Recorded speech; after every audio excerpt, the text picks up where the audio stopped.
selamat siang, selamat berbakti di dalam Yesus Kristus Tuhan kita. Puji Tuhan, kita mempunyai Tuhan yang bangkit dari kematian. Saudara, istilah mati itu memang dari Allah yang berbicara, atau Allah berbicara di Taman Eden pada Adam, jangan makan buah ini. Pada hari kau makan, kau pasti mati. Adam pertama rohnya mati. Adam kedua tubuh jasmaninya mati, yaitu Jesus. Nah, disinilah kita lihat, saudara, kalau Yesus tidak mati, kita percuma. Sama dengan agama lain. Agama lain juga tidak mati, ya saudaraku, dan tidak bangkit. Percuma. Ya saudara, kita mempunyai Tuhan yang lahirnya masuk ke dalam penderitaan. Kehidupannya bergumul terhadap penderitaan, kematian dan kebangkitannya, kemenangan terhadap penderitaan. Ini luar biasa, saudara. Di sepanjang sejarah manusia tidak ada hal yang demikian, saudara. Di sini saya lihat, ya saudara, ada 5 unsur lagi ketika Yesus lahir ke dunia yang pertama dan mengalami pencobaan. Hal yang kedua, yang ketiga adalah kematiannya. Kematian menggantikan kita dan kebangkitan dari kematian ini. Kemudian naik ke surga. Saudara, coba kita bayangkan sendiri. Yesus adalah pencipta kehidupan. Lazarus saja sudah mati bisa dihidupkan lagi. Masa Yesusnya bisa mati? Dia hanya mengalami kematian sebagai penebusan dosa. Yang penting adalah kebangkitannya ini yang luar biasa. Kebangkitan menang terhadap maut. Hai maut, di manakah sengatmu? Ini yang luar biasa. Saudara, jadi kelima hal ini harus kita percaya. Dan betul-betul saudaraku dimengerti sebagai fakta di dalam sejarah kehidupan manusia. Fakta. Ya saudara, waktu saya ditanya oleh saksi Yehova, ya, yang menginjil, dia tanya, "Bapak udah terima Yesus?" Saya udah kasih tahu, ini saksi Yehova. "Belum," saya bilang. "Belum, tapi saya udah baca-baca," saya bilang, "di Katolik," saya bilang begitu. Dia jelasin saya, Yesus jangan dipercaya, dia bukan Tuhan, dia adalah anak ciptaan Allah. Aduh, wah ini dia ciptaan. Kalau ciptaan mana bisa menebus? Saya lawan aja. Kalau ciptaan mana ada kebangkitan? Dia adalah Allah, firman Tuhan mengatakan dia jadi manusia, tapi dia adalah yang sulung dari antara manusia. Dia dari antara saudara-saudaranya emang yang sulung. Yang pertama belum ada di atas. Sulung itu bukan berarti Anda punya anak 5 yang sulung adalah yang laki atau yang perempuan, bukan itu. Itu salah mengerti. Saksi Yehova memberikan hal itu. Makanya jangan percaya Yesus tidak punya kuasa. Gila, saudaraku. Nah disitulah, saudaraku, saya masukkan banyak sekali hal-hal. Coba, kan Yesus bukan anak Allah, yang mana bisa bangkit?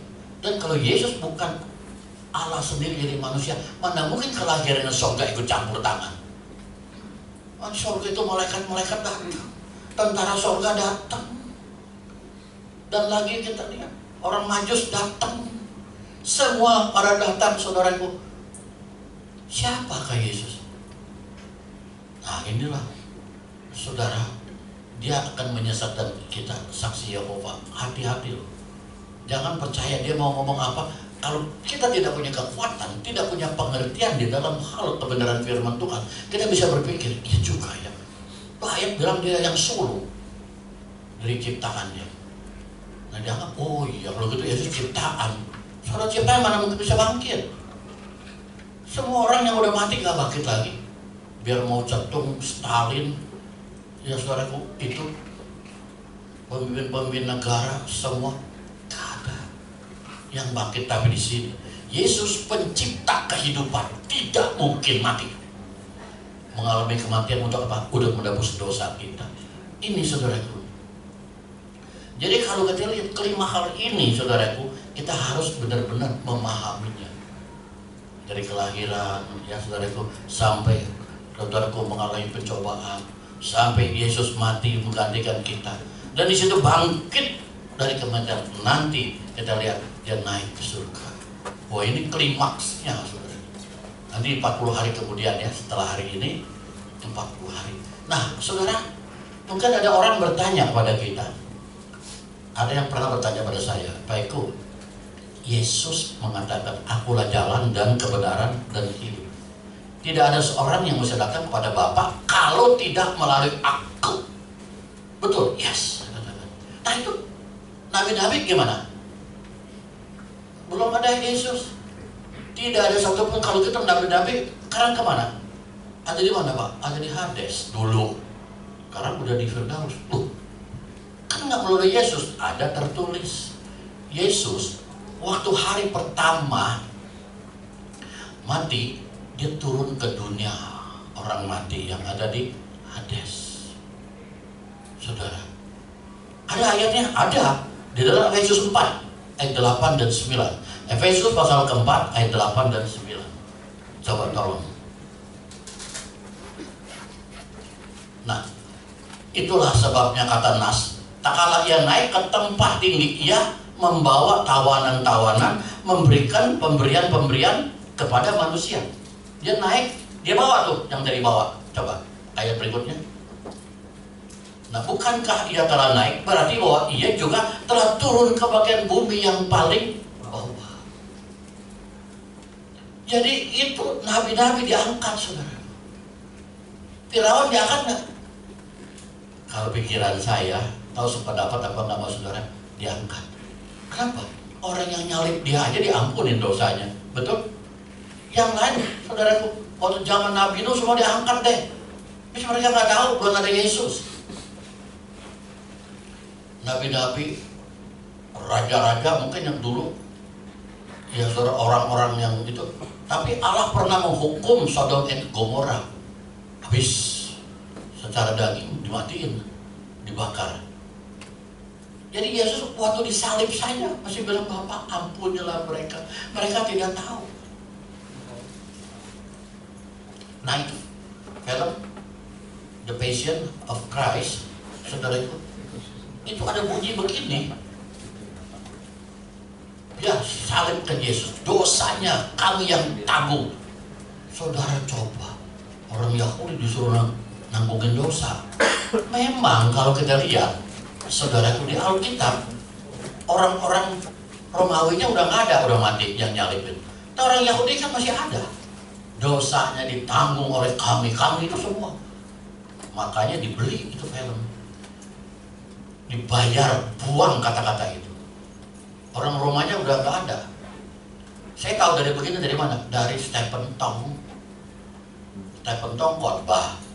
Ya saudaraku, saya dengar dulu udah lama. Oh begitu. Ya saudaraku. Jadi dia, orang-orang Yahudi nggak mau. Jadi saya bertanggung jawab dong. Yesus punya dosa, hapus. Kalau nggak dibeli itu film semuanya. Nah disinilah saudara. Jadi kita lihat dosa itu di tangan orang Yahudi. Sampai hari ini juga mereka masih menantikan juru selamat. Nah di sini saudara itu sudah datang. Dia turun ke bagian bumi yang paling bawah, diangkat itu nabi-nabi. Tidak ada seorang pun bisa datang kepada Bapa kalau tidak melalui aku. Yesus bilang, akulah jalan dan kebenaran dan hidup. Jadi ada ayatnya. Nah sekarang ngapain, saudaraku? Yesus waktu orangnya mana yang ditolong semua? Nih, di 1 Petrus 3 ayat 19-20. 1 Petrus 3 ayat 19 dan 20. Bukankah ia telah naik? Belum. Dan di dalam roh itu juga Yesus, ya, dia pergi memberitakan Injil. Beritakan Injil kepada roh-roh yang dalam penjara di bawah. Yesus menginjil, roh lain lihat, nah Yesus kemuliaan, mau ikut, mau. Terus pada waktu apa yang roh-roh itu begitu mati semua, berikutnya, yaitu kepada roh-roh yang mereka zaman dahulu waktu Nuh. Waktu Nuh kan dihabisin semua manusia. Cuma 8 yang hidup tuh saudaraku. Memang saudaraku bagi kita tuh mustahil. Masa bangun Bahtera di atas gunung, mau juga di pinggir laut. Gila nih Nuh nih, bangun Bahtera di atas gunung. Diganjel-ganjel semua, diketawain orang. Lu pikir udah bego kali bikin begitu? Coba saudaraku, hanya sedikit 8 orang. Siapa tuh 8? Nuh anak ketiga, ya perempuan, punya mantu 3 lagi, jadi 6. Sama Nuh sama istrinya jadi 8. Hanya 8 itu yang hidup. Bahteranya saudara kebawa. Saudara, saya pikir-pikir ya, Homsui apa Nuh itu bikin perahu pakai Homsui Pak?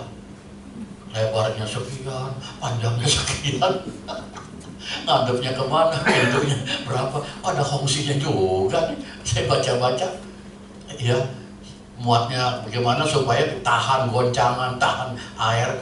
Nggak tahu deh, saudara pikir sendiri soal Homsui. Saya nggak ikut campur. Ya. Nah di sini saudara lihat, harus berapa hasta, berapa ini, berapa itu, semua saudara itu dihitung semua pintunya. Ya. Nah, jadi di sini kita lihat dari zaman Nuh udah habis, tinggal 8. Nah, yang hidup-hidup dari keturunan situ tuh. Ya, saudaraku. Tapi kalau diurut-urut, ya semua dari orang Yahudi. Jadi di sini kita lihat, saudaraku. Jadi Yesus turun ke dunia orang mati. Tapi di Bandung ada lagi yang aneh, pendeta bisa nginjilin orang mati. Saudaraku, kalau orang yang mati diinjilin, saudaraku jangan Anda percaya, nggak mungkin. Orang yang sudah mati, rohnya tidak mungkin dipanggil. Hanya Yesus yang bisa turun ke dunia orang hidup. Roh orang mati tidak bisa, tidak mungkin, tidak dapat turun ke dunia orang hidup. Kalau umpama andai kata misalnya, Pak, jadi banyak, ya, orang mati bisa dipanggil, Pak Rusmin tolong minggu depan jangan ada yang khotbah, bikin brosur, Roh Musa panggil. Kita semua teriak, Musa, Musa, Musa, kemasukan orang. Atau Pak Rusmin kemasukan Musa. Saudaraku, Musa cerita nanti bagaimana saya belah laut. Lebih akurat kalau Musa yang cerita. Petrus, Paulus panggil rohnya, gak bisa. Jadi roh orang yang sudah mati tidak bisa dipanggil, berbicara kepada siapapun juga. Sejak zaman para rasul sampai hari ini, seluruh gereja sinode apapun juga tidak pernah panggil roh. Tapi agama lain panggil, bisa panggil. Ya saudaraku, roh Prabu Siliwangi, ada katanya. Nah jadi itu pendeta kalau bisa panggil roh orang diinjili, aneh benar-benar, sesat saya katakan. Kenapa? Dia bilang Yesus aja nginjil ke dunia orang mati, masa dia nggak bisa? Apa dia tahu itu betul-betul roh orang itu? Ngomongin roh mama saya panggil gitu. Emang tuh pendeta punya penglihatan, bisa tahu itu roh siapa? Kalau roh yang udah mati dipanggil, diinjilin, udah gitu masuk ke orang, masuk ke anaknya dibaptis, dia rohnya udah dibaptis. Saudaraku, kok aneh? Jangan percaya saudaraku. Pendetanya kan di Bandung, banyak yang tahu tadi.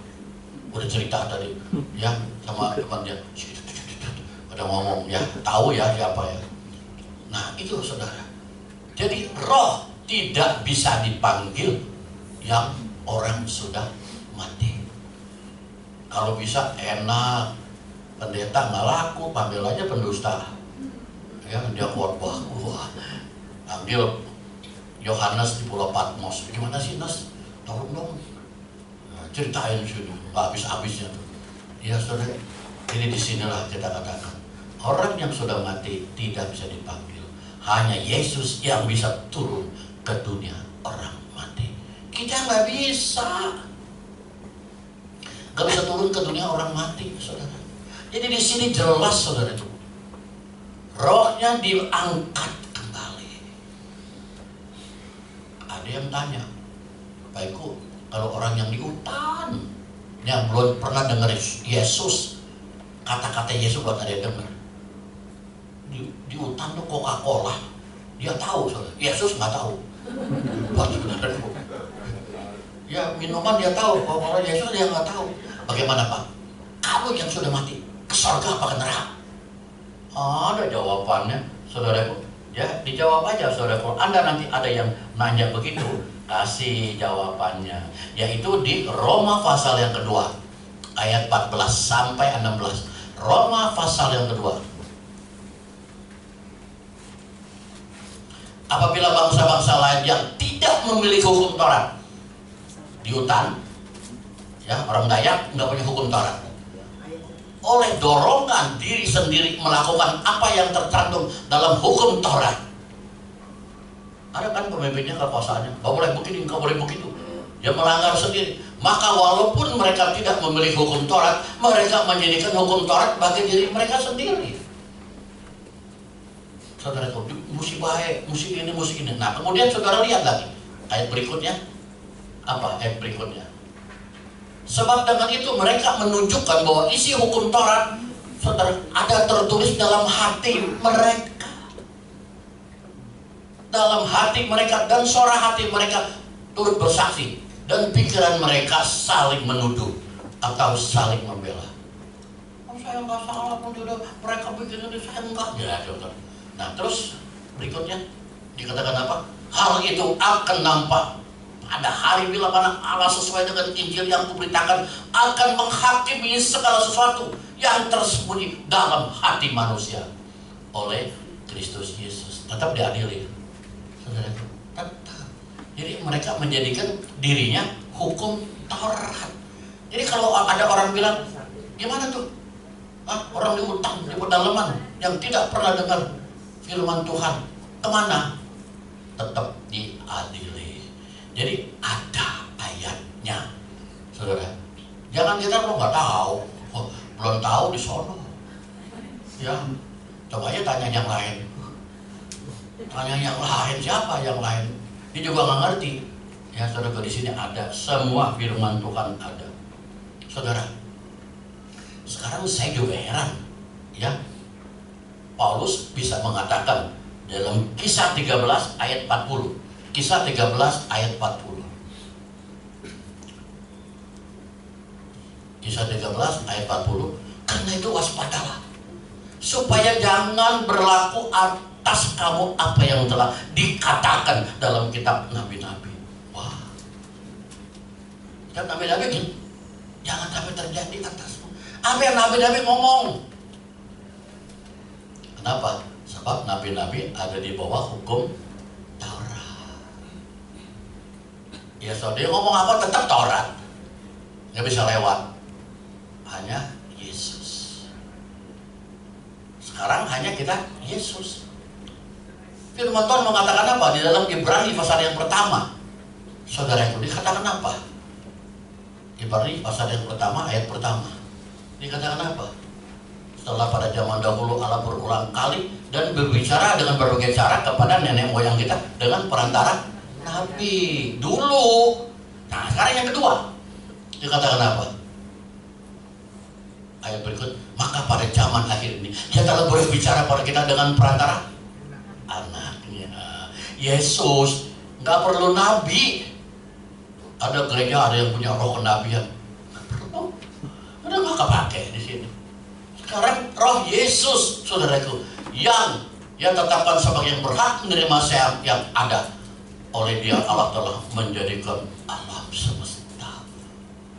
Yesus oleh Dia Allah, Allahnya Yesus. Jadi Yesus itu siapa sih? Ayat ketiga,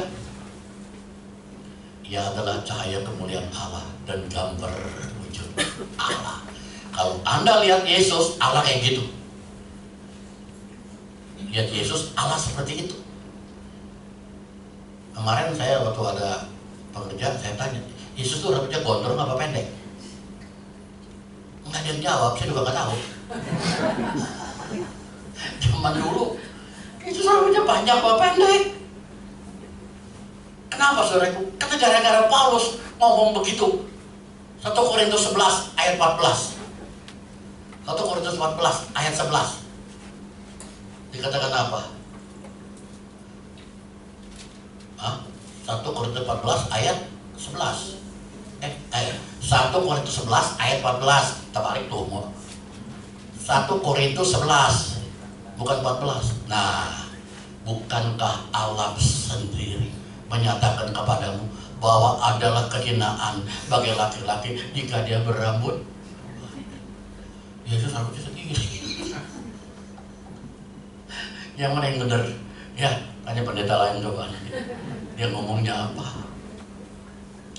Saudara, kalau di gambar 12 rasul, mereka semua rambutnya panjang, kebanyakan. Ya saudara. Hakim juga pakai rambut panjang, namanya palsu dulu, ya, pakai yang putih itu, pakai seperti topi. Ya saudara itu. Nah, jadi kita lihat, ya saudara, bahwa Yesus adalah cahaya kemuliaan Allah dan gambar wujud Allah. Yesus gambar wujud Allah, luar biasa saudara, yang menopang segala yang ada dengan firman-Nya yang penuh dengan kekuasaan. Kita mau mengucap syukur, puji Tuhan saudara, memiliki Tuhan yang mau mati untuk kita dan berkorban untuk kita. Jadi kalau ada orang tanya hal-hal yang bilang, Yesus, buktikan bahwa Yesus anak Allah, saudara bisa tidak? Pernah saya khotbah sini mengatakan, saya ditanya oleh seorang bapak, bapak tanya saya, Aku buktikan bahwa Yesus anak Allah. Jangan berkali kalau kita mau bilang iya, betul, ya, Allah jadi manusia. Buktinya Yesus kan anak Maryam. Kenapa bisa anak Allah? Gak boleh disembah.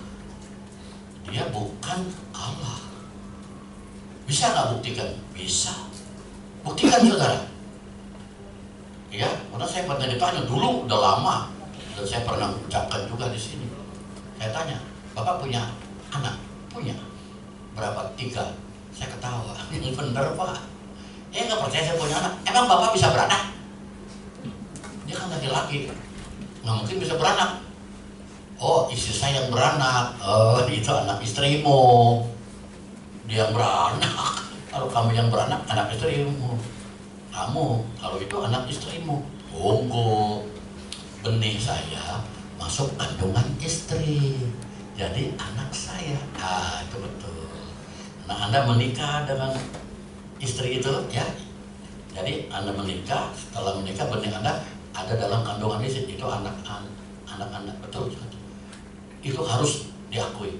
Sekarang saya tanya, manusia dari monyet menurut teori Darwin apa dicipta Allah? Oh, dicipta Allah. Dia nggak mungkin dong bilang dari monyet. Ya, itu monyet di kebun binatang nungguin kapan gue jadi orang. Nggak jadi gue sekarang. Kasihan ya lo. Itu monyet saudaraku. Nggak bisa jadi orang sampai sekarang. Nah, dia bilang monyet, orang dicipta. Tanah difirmankan jadi orang. Betul Pak, saya setuju. Kalau tanah jadi orang, tanah difirmankan jadi orang. Sekarang kalau tanah difirman jadi orang, firman jadi orang bisa nggak? Bingung dia. Ya bisa lah Pak. Tanah difirmankan jadi orang, kalau firman jadi orang pasti bisa. Iya, coba di kitab kita masing-masing. Di Alkitab bilang Maria didatangin oleh malaikat Gabriel. Maria, engkau akan mengandung seorang anak dan lahir, anak yang kudus dari Allah yang maha tinggi. Maria nolak. Aku belum bersuami. Kalau pas mengandung bukan dirajam, disambitin saudara. Dia bilang enggak, anak yang maha kuasa, ya, itu akan lahir padamu. Maria bilang apa? Dia pasrah. Terjadilah menurut kehendakmu. Benih firman masuk kandungan, betul? Karena dia pasrah.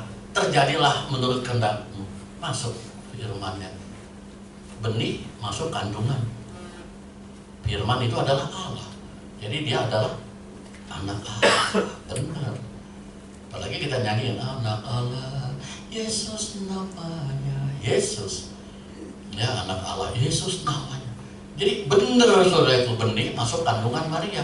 Maka itu anak Allah. Sekarang saya tanya, ada seorang perempuan, dia mungkin pacaran dengan 3 laki-laki. Pas hamil, dites kan? Tes saudara itu. Gennya siapa nih? Nggak mungkin gen 3 laki jadi 1 orang. Salah satu laki itu yang akan membuahinya. Bisa dicari dan iya. Saudaraku, dia gen Allah. Nggak ada pada manusia. Saudara, dia dicari pada manusia nggak? Dia adalah Allah yang menjadi manusia. Jadi firman yang menjadi manusia. Kita mesti percaya ini. Bagi orang di luar, saudara nggak percaya, nggak mungkin firman bisa jadi orang, tanah difirmankan jadi orang. Nah, jadi pinjam kandungan Maria. Tetap gennya gen Yesus, kan gen Allah. Yesus namanya. Ya saudaraku, nggak ada. Darah juga beda. Saudaraku, di periksa darah bisa loh darahnya. Kalau kita ada golongannya ya, golongan A, B, ada yang A plus B plus katanya. Itu sulit gitu saudara. Carinya kan, ya kebanyakan O, ya saudara. Jadi saudaraku, kita lihat menurut gen itu, jadi Yesus adalah firman yang menjadi manusia. Iya, Bapak percaya sekarang? Bapak bilang kan itu Allah benih. Iya. Sekarang saya tanya, Pak, Allah dulu apa firman duluan? Bingung ya? Kalau dia bilang Allah dulu, Allah pernah nggak berfirman. Kalau bilang firman dulu, Allahnya pernah nggak ada, kan bingung. Pak, Alkitab bilang pada mulanya adalah firman. Firman itu bersama-sama dengan Allah. Firman itu adalah Allah. Ada firman bersama-sama dengan Allah. Firman itu adalah Allah. Yesus adalah firman yang menjadi manusia. Dia pencipta kehidupan kan, saudara. Mana mungkin mati? Tadi saya katakan mengalami kematian. Untuk apa? Untuk menebus. Dia nggak ada dosa. Gennya bukan gen dari Adam dan Hawa. Dia adalah tersendiri dari Maha Kudus. Tidak ada dosa. Sebab upah dosa adalah maut. Yesus yang tidak berdosa dijadikan dosa karena kita. Waktu Yesus disalib mengatakan apa? Bapa, ampunilah mereka. Mereka tidak tahu apa yang mereka perbuat. Sama juga Yesus mengatakan apa? Bapa, hukum saja aku. Jangan mereka tidak salah. Aduh, saudara, hukum saja aku. Ampunilah mereka. Hukum saja aku, Bapak. Mereka tidak tahu, saudaraku, kasih yang begitu hebat tidak bisa dimiliki oleh siapapun juga. Karena Allah adalah kasih. Jadi kasih tidak bisa disamakan oleh situasi apapun juga. Dia mau marah, dia mau benci, dia mau saudaraku aniaya aku, tetap aku mengasihi dia. Sebab Yesus adalah tetap, kalau botol isinya madu pecah bagaimanapun tetap keluarnya madu. Nggak mungkin jadi cuka. Kalau kita jadi cuka, ya dikatain, Bu, ibu pakai cincin itu palsu. Siapa yang bilang? Itu si Mecan. Cari lu lihat nih, mata lu kayak jengkol nih. Dia nih, lu kalau ngakunya jangan macam-macam lu. Dasar lu goblok. Bilang goblok. Kita udah marah duluan.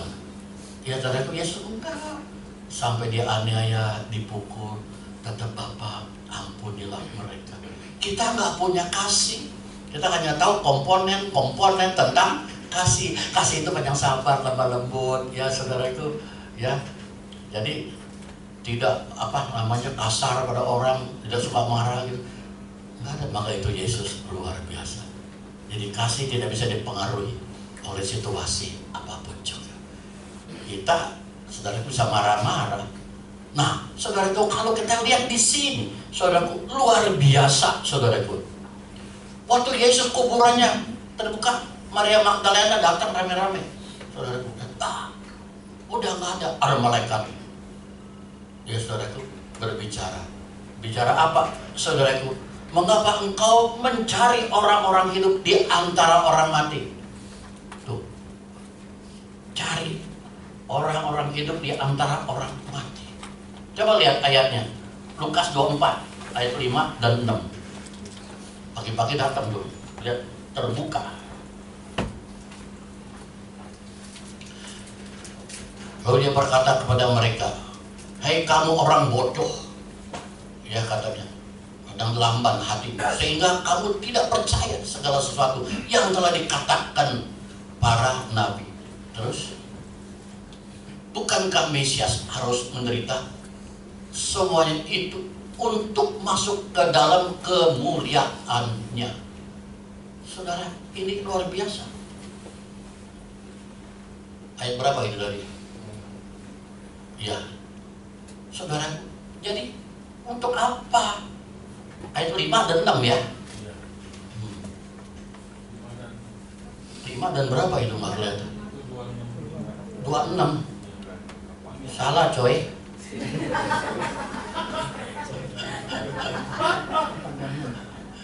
Mencari dia yang hidup di antara orang mati.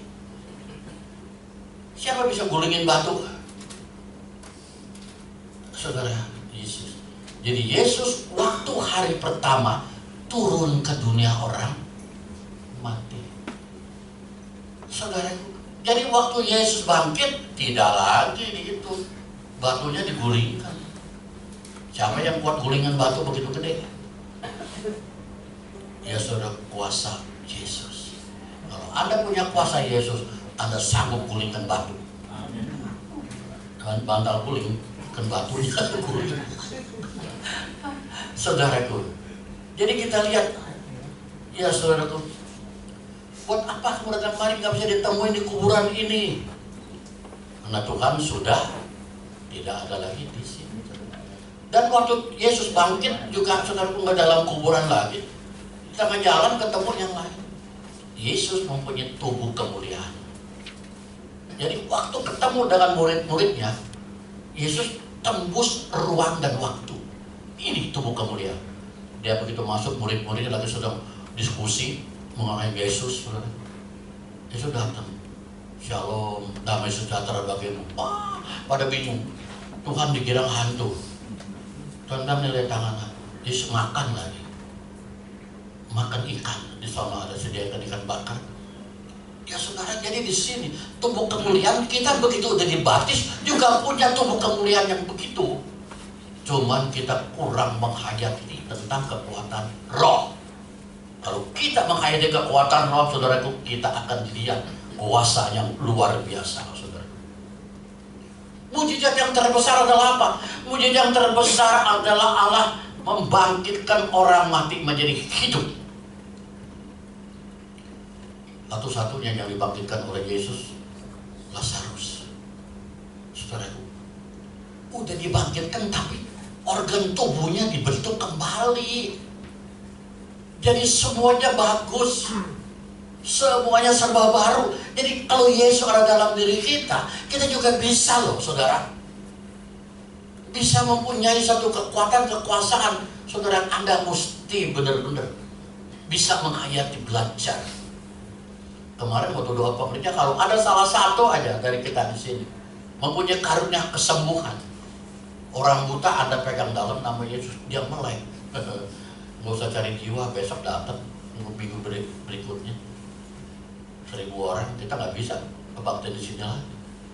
Saudaraku, kejarlah kasih itu. Usahakan dirimu untuk memperoleh karunia-karunia, terutama karunia untuk bernubuat. Indah sekali saudara. Jadi semua nih saudaraku, itu apa, karunia-karunia sudah diserahkan pada kita. Usahakan dirimu untuk karunia ada dalam dirimu. Engkau usahakan dong, kalau malam atau mau berdoa, usahakan. Ya saudara, banyak orang malas. Begitu udah main BBM, aduh, saudaraku, ya, apalagi saudaraku udah chatting terus-terusan sampai pagi loh anak-anak sekarang. Di sini ada nggak yang sampai pagi? Pasti nggak ada ya, nggak ada yang ngaku. Coba saudara, apa yang dia Land itu bicara enak. Saudaraku, pengen liatin, ya, gitu. Nggak ada habisnya, udah nggak bayar lagi, enak lagi. Tadi kasih kemudahan semuanya, jadi lupa sama Alkitab. Kalau baca Alkitab heran ya anak-anak Tuhan, baru baca, nggak ada 10 menit. Nggak ada signal. Geser sedikit molor, GSM. Nah itu saudaraku, itu di gereja Jakarta, ya. Saya percaya di sini ya harus nggak beda. Saudaraku, ini luar biasa, saudaraku. Yang tidak ada menjadi ada, dari mati menjadi hidup, hanya Yesus yang bisa melakukan. Jadi kematian dan kebangkitan Yesus untuk apa? Mengalahkan dosa. Saudara udah nggak ada dosa, amin? Nggak ada. Dosa kita sudah dibuang. Tapi iblis bilang, masih dosa. Nih, ada. Oh itu dipegang fotokopi. Iblis pegang fotokopi. Aslinya udah dibakar. Ini kayu salib. Amin saudara. Jadi fotokopi nggak berlaku. Ya saudaraku. Coba lihat saudara. Kematian Tuhan Yesus. Ada satu pengalihan dosa manusia ke atas kayu salib. Ini adalah satu mutasi balik. Yang tadinya dosa dibikin tidak berdosa di kayu salib dengan kebangkitan Yesus Kristus. Haleluya. Saudaraku, nggak ada di dunia ini, tidak ada yang bisa menghapuskan dosa kecuali Yesus. Kecuali Yesus yang bisa menghapuskan dosa kita, saudara. Jadi ada pengalihan dosa yang digerakkan oleh kuasa dosa. Kuasa dosa mematikan saudaraku dari diri manusia. Maka Yesus mengambil alih kayu salib. Kalau dari Adam kepada manusia adalah dari dosa kepada dosa. Adam kepada kita dari dosa kepada dosa. Satu pemindahan dosa karena Adam adalah saudaraku wakil daripada seluruh manusia yang telah berbuat dosa. Jadi begitu orang lahir udah dosa, nggak usah diajarin lagi, udah dosa. Maka status dosa telah diturunkan, telah turun temurun oleh Adam kepada seluruh manusia. Hanya di dalam Kristus Yesus ada mutasi dosa ini bisa balik. Kita saudaraku diberikan kemuliaan yang semakin besar. Kita diberikan gambar wujud Allah yang tadinya rusak diperbarui. Jadi kita adalah gambar wujud Allah. Wah, ini luar biasa, saudaraku. Status ikatan dosa sudah hilang, saudara. Dengan dulu pemberontakan yang tidak, saudaraku, mengenal dosa itu. Sampai Yesus menjatuhkan dirinya ke dalam dosa. Sampai Yesus mau mati karena manusia telah membuang diri kepada dosa. Manusia telah menjerumuskan diri kepada dosa. Manusia telah menyerahkan diri kepada dosa. Kapan kira-kira bisa balik? Yesus harus mengambil alih dosa itu, saudaraku. Karena tubuh manusia telah menjadi alat setan, menjadi alatnya iblis, dan tubuh manusia diperbudak oleh iblis. Tubuh manusia dibuat hawa nafsu oleh iblis. Seluruh panca indera kita telah diserahkan kepada ketidakadilan. Maka itu dengan membangkitkan Yesus dari kematian itu, saudaraku, menandakan suatu kekuasaan yang menguasai kematian. Harusnya mati, tapi hidup. Maka di luar Yesus tidak ada kehidupan. Kalau Yesus direndahkan di atas kayu salib pada saat itu, tidak ada hak istimewa. Apalagi bagi kita semua. Yesus hanya menerima saja, saudaraku. Puji Tuhan, kebangkitan Kristus mendandakan pekerjaan yang diperintahkan Bapa telah selesai. Amin. Mati bangkit, tinggal naik aja. Naik baru Yesus ngomong, jadikan semua bangsa muridku. Ini amanat aku. Luar biasa. Ini kan kebangkitan Yesus, kuasa dosa udah selesai semuanya. Hei, mau di manakah sangatmu? Dan menyetop, memberhentikan jalan manusia kepada kebinasaan. Stop. terima aku, engkau bebas. Waduh, ini luar biasa. Nah, mana ada yang bisa begitu, saudaraku? Ya, jadi kebangkitan Tuhan Yesus telah melakukan segala dan menaklukkan semua kekuasaan iblis dan menghancurkannya. Ini mati, bangkit kembali. Luar biasa, saudaraku. Jadi kebangkitan Kristus adalah suatu melaksanakan satu pembenaran yang begitu besar bagi seluruh karya surgawi. Itu kehendak Allah. Dan di situ menangkat atas segala dosa yang tidak mungkin dapat dilakukan oleh manusia. Mereka masih menunggu bagaimana aku berdosa. Semua agama, saudaraku, tidak pernah mengajarkan tentang kemenangan atas kematian. Tidak pernah menceritakan bagaimana kemenangan atas kematian bagi diri kita, saudaraku. Dan tidak pernah mengajarkan tentang kebangkitan. Tidak pernah kebangkitan kita yang mati dibangkitkan juga, saudaraku. Kebangkitan yang membenarkan umat manusia. Siapakah kita ini, saudara? Melihat manusia begitu kotor, Tuhan mau menerima. Manusia begitu najis, Tuhan mau menampung.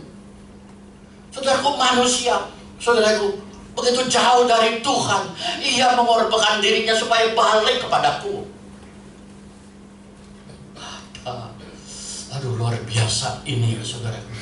Benar, manusia begitu kotor, Tuhan mau terima. Dia tidak ada suruh bersihkan dulu, supaya kamu tidak berdosa baru aku bisa terima. Gak mungkin. Dosanya harus Tuhan yang ambil. Tuhan terima apa adanya.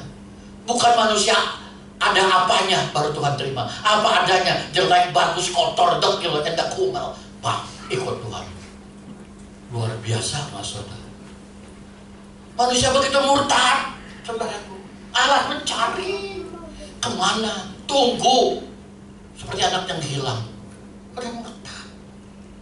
Siapakah kita ini? Firman Tuhan mengatakan jadi biji matanya. Manusia sudah meninggalkan Tuhan, tapi Tuhan tetap, saudara, mengorbankan dirinya. Saudara, memang kalau kita lihat apa yang Allah lakukan tidak bisa terjangkau oleh pikiran manusia. Gak bisa. Apa yang Allah lakukan, saudara, itu adalah untuk mengalihkan atau saudara mewariskan kebenaran yang hanya ada pada Allah, yang dikaruniakan kepada Kristus, sekarang diturunkan kepada kita sebagai ahli waris. Hebatnya luar biasa, saudaraku. Di luar salib Kristus tidak ada jasa apapun yang bisa memuaskan akan tuntutan keadilan Allah. Gak bisa. Gak mungkin. Saya katakan lagi, di luar salib Kristus tidak ada jasa. Jasa yang bagaimanapun yang bisa memuaskan akan tuntutan keadilan Allah. Yesus harus dikorbankan. Harus menerima derita yang luar biasa. Saudara, puji Tuhan. Sekarang kita telah menempatkan diri di wilayah kebenaran Kristus, yang telah menerima pengadilan dari Allah yang begitu keras. Kalau orang tanya, Pak, kalau Allah itu maha adil, kenapa orang jahat semua orang diampuni dosanya? Kalau Allah itu maha adil, harusnya orang salah dihukum. Itu ada pengadilan. Udah nggak ada pengadilan. Kalau Allah maha adil, jangan adakan. Kalau Allah maha pengasih, jangan adakan neraka. Saya katakan neraka bukan buat manusia. Buat siapa? Buat iblis. Kok manusia ke sana karena dia ikutin iblis?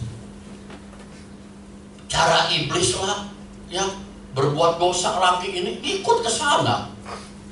Ya sekarang kenapa Allah, saudaraku, tidak hukum? Manusia udah salah kok enak, udah salah ya, udah jahat, masuk Kristen, diampuni dosanya. Kok enak Amir? Udah salah punya dosa. Saya bilang, yes, betul. Allah tuh maha adil. Orang salah harus dihukum mati. Tapi bukan kamu yang mati, Yesus yang talami. Itu keadilan. Oh begitu ya? Iya. Jadi Yesus mati buat kita. Dia bangkit juga buat kita. Jadi keadilan harus dilakukan kalau Allah maha adil. Jadi Yesus yang mati buat semua penebus dosa kita. Orang dosa harus diadili, yes. Karena Allah maha adil. Tapi bukan kita yang diadili, bukan kita yang dibunuh, saudaraku. Tapi Yesus, dia bisa mewakili seluruh dosa. Jadi kita hidup tanpa dosa. Disitulah saudaraku. Saudara, mengapa Yesus bisa menanggung semua dosa manusia? Dan semua dosa manusia, saudaraku, diterima oleh Yesus. Karena upah dosa adalah maut. Maut. Jadi Yesus ambil alih, saudaraku. Dosa kita sudah hilang. Jadi siapa yang menanggung dosa Yesus? Dan Yesus tidak ada dosa. Dia yang tidak berdosa dibuat menjadi berdosa. Roma pasal yang kelima ayat 18, 21. Coba apa dikatakan di situ? Roma pasal yang kelima. Sebab itu seperti oleh suatu pelanggaran semua orang beroleh penghukuman. Demikian pula oleh satu perbuatan kebenaran semua orang beroleh pembenaran untuk hidup. Lanjut. Jadi sama seperti oleh ketidaktaatan satu orang telah menjadikan orang berdosa, demikian pula oleh ketaatan satu orang semua orang menjadi orang benar. Yesus luar biasa. Ini satu Adam, satu Yesus. Terus ayat berikutnya itu lagi. Tetapi hukum Taurat ditambahkan supaya pelanggaran menjadi semakin banyak. Dan di mana ada dosa bertambah banyak, di sana kasih karunia menjadi berlimpah-limpah. Saudara, zaman kasih karunia. Kalau dulu zaman perjanjian lama, Allahnya begitu orang berdosa, hancurin Sodom dan Gomora, matiin semua. Sekarang enggak, Allah yang mati. Makanya pada hari engkau makan buah itu, Adam, engkau harus mati. Kau pasti mati. Dua yang mati, Adam pertama dan Adam yang terakhir. Saudara, kita mengucap syukur, amin. Kita punya Tuhan yang mengorbankan dirinya. Tidak ada yang sanggup dan yang bisa dengan cara apapun juga, dengan jasa apapun juga, supaya dosanya hilang. Tidak, hanya melalui Kristus Yesus satu-satunya yang bisa mengambil alih seluruh dosa yang ada di tiap manusia. Siapa saja, setiap orang yang menerimanya diberinya kuasa supaya menjadi anak Allah. Luar biasa, menjadi anak Allah, saudara. Kita dibaptis, saudara. Akulah kebangkitan dan hidup. Barang siapa percaya padaku, ia akan hidup walaupun dia sudah mati. Waduh, saudaraku, ini ayat-ayat yang begitu luar biasa. Jika kita simak ayat demi ayat untuk kita mengerti kebenaran, kita akan dalam posisi kebenaran. Kita tidak mau lagi ikut-ikutan dunia. Saudara, yang seperti saya, seperti bapak-bapak, ada yang umur udah gocang ke atas, yang 60 ke atas. Apa sih yang kita mau lagi? Bagaimana kita, saudaraku, memberikan lagi kepada kebenaran supaya diteruskan kepada generasi yang akan datang. Ini generasi yang akan datang semuanya udah kacau. Selewat melulu, saudaraku. Udah kacau generasi yang akan datang. Saudara, kehidupannya sudah berubah. Teknologi sudah begitu hebat. Mau dilihat apa? Ada di YouTube. Lihat apa? Ada di HP. Yang bersih, yang kotor, ada semua di sana. Tergantung Anda mau pilih yang mana. Tapi saudaraku, saya kasih tahu, jangan lihat film-film yang gak beres. Anda pasti tidak mau baca Alkitab. Anda pasti tidak bisa berdoa. Bingung, mau doa apa tuh bingung. Baca Alkitab juga rasanya, aduh, nggak ngerti-ngerti ini gimana sih? Karena jangan beri kesempatan kepada iblis masuk ke pikiran kita. Sebab apa yang kita pikir itu menjadi kehidupan kita. Yang baik, yang suci, yang mulia, yang kudus, yang agung, yang sedang didengar, pikirkanlah semuanya itu. Tuhan bilang, jangan beri kesempatan pada iblis. Sekarang dunia ini, saudara tidak lihat ada peperangan roh. Kalau kita tidak kuat benar, ngikut deh. Apalagi lebih gampang, yaitu melalui HP. Apa juga ada semuanya. Ya saudaraku. Jadi kita harus benar-benar memikirkan tentang kebenaran firman Tuhan. Dengan kuasa Roh Kudus kita berjalan ke kebenaran. Anak cucu kita nggak ada yang jadi minta-minta. Amin. Tuhan memberkati semuanya. Jangan kotorin pikiran kita. Saudaraku, saya baca buku hampir nggak percaya sih. Ada satu buku orang laki-laki kata bisa 200 kali sehari memikirkan tentang seks. Apa iya? Mikirkan tentang seks jadi brengsek. Apa ya laki-laki atau ada perempuan? Sama kali. Apa? Mungkin nggak sama. Yang laki-laki itu dia baik, bisa mikirin begitu. Benar saudara. Kalau Anda tidak isi dengan kebenaran firman Tuhan, kita akan terjerumus ke dalam itu. Apa sih mereka? Saudara, hidup di kota besar seperti Bandung juga banyak sekali mereka untuk kesenangan pribadi. Ya, laki perempuan udah seperti suami istri. Walaupun taman sekolah banyak begitu. Kita jangan jerumuskan diri kepada dosa. Amin saudara. Kalau pohon dirawat akarnya dengan baik, buahnya pasti bagus. Kalau akarnya sudah tidak baik, buahnya akan jatuh semua. Pelihara akar pohon saudara, supaya rumah tangga kita akarnya baik dan kuat. Hanya firman Tuhan yang bisa memberi pupuk kehidupan yang abadi. Amin. Mari kita berdoa. Bapa, sungguh kami mengucap syukur dan berterima kasih kalau pada kesempatan Engkau di dalam kebangkitan-Mu membawa